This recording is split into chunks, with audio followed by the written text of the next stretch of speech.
Hello again, everybody. Welcome into Gamecock Central Radio. Emerson Phillips joined by Matt O'Brien. Matt's a former Gamecock football player. He played for the Gamecocks in 2010 and 2011, and he's now working in broadcasting. He works for NBC Sports, and Matt joins us each week here on Gamecock Central Radio to talk about the previous Gamecock football game, and he also previews the upcoming South Carolina football game. So, Matt, we appreciate your time. How you getting along, bud? I'm doing great. I watched the men's basketball team with a nice win over Oral Roberts tonight, so I'm doing good. How about you, Emerson? Hey, everything's good. You know, Gamecock fans obviously disappointed with another loss, and it was tough, Matt, because South Carolina had high hopes coming into this game, even though Florida had already clinched the SEC East championship. A lot of folks felt like South Carolina would have an opportunity to beat Florida, and you, like a lot of people in Columbia, predicted an upset victory for the Gamecocks last week. Tell us what went wrong, Matt. Yeah, you know, Emerson, I thought that they just got off to too slow of a start to have any chance to come back and win against that Gator defense. They didn't do anything that was necessary on either side of the ball, and it started up front in the trenches. The Florida defensive line absolutely manhandled the South Carolina Gamecocks offensive line, and the Gamecock defensive line wasn't able to establish pressure on Trayon Harris, which led him to have success in the passing game. But I do stand by my prediction. It was obviously wrong, but the Gamecocks' late third and early fourth quarter performance showed what could have been. Unfortunately, by that time, it was just too little too late. So for the second straight week, the Gamecocks fell behind 17-0. It was the same story in Knoxville weekend before last, and here we were again, 17-0 down. So why did the Gamecocks continue to start slowly, and why couldn't the offense get anything going against the Gators this past weekend? Well, you know, that uber-talented Florida defensive line just manhandled the Gamecocks offensive line. Perry Orth had no time to throw the ball, and there was no room for Brandon Wilds or the other Gamecock runners to get anywhere at the line of scrimmage. Wilds finished the game with 12 yards rushing, and the Gamecocks finished with 21 as a team. The offensive line just played very poorly and undisciplined at times with those penalties. I think they were perhaps nervous going against those very talented, very energetic Gator defensive linemen. And then another thing that stood out to me with the Gamecock offense was just the wide receivers just struggled to create separation against the Florida defensive backs. They just the combination of not having time and also not having his receivers open just inhibited Orth's success on the day for his passing. All right, so the Gamecocks down 17-0 for the second straight week, and that was the score at the end of the third quarter Saturday at Williams-Brice against Florida. And, Matt, just like in the Tennessee game, the Gamecock offense came to life. It seemed like the switch went on, and the Gamecocks started to produce in the fourth quarter. What sparked the Gamecock offense in the fourth? What really did spark the offense was that trick play from Farrell Cooper, that touchdown pass to Perry Orth.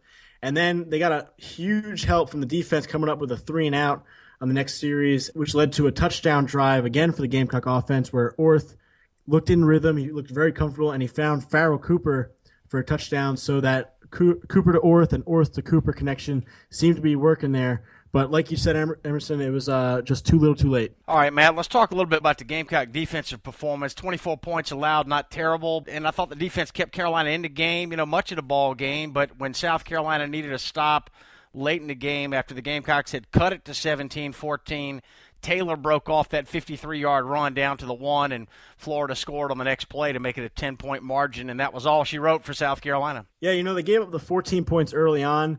But then late in the second quarter, they also came up with the red zone takeaway, which is huge. Spur TJ Gurley was able to pick off Trayon Harris, and that stopped the Gators from getting even more points before the half. So that was big.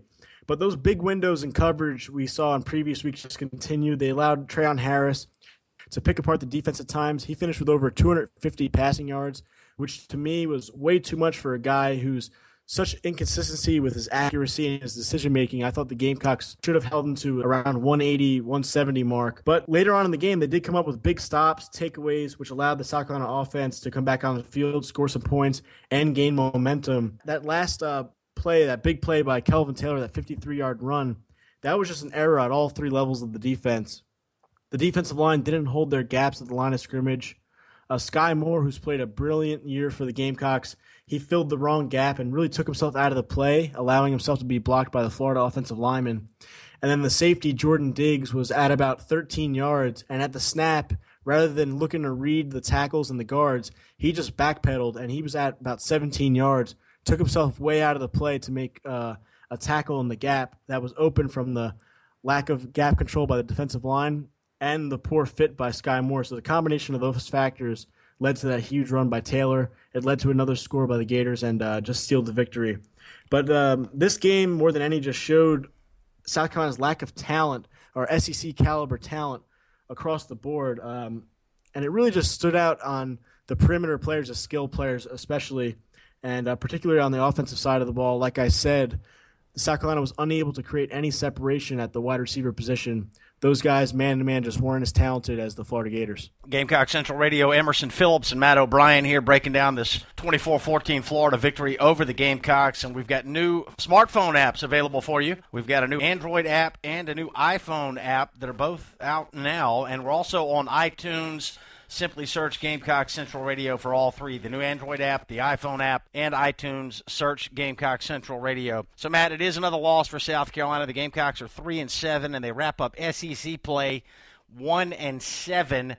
But talk about keynote performances for the Gamecocks. Who impressed you for South Carolina this past Saturday? I'll start on offense with Farrell Cooper. He only got 7 touches, but he seems to get more involved each week. It's still nowhere near the level or the amount of touches I think he needs to get for this offense to be successful. But he had that nice touchdown pass to Perry Orth, which sparked the offense, and then he came back with another touchdown catch.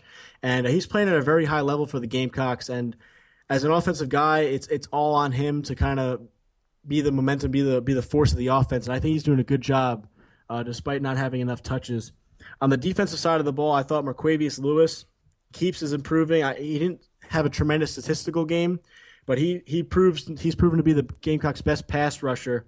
And he had a nice swim move that led to a hit on the quarterback, which became an interception by Gerald Dixon. But he had it on Martez Ivey, who was the top offensive lineman in last year's class. He absolutely dominated him on that play and showed what he can do in time when he develops properly.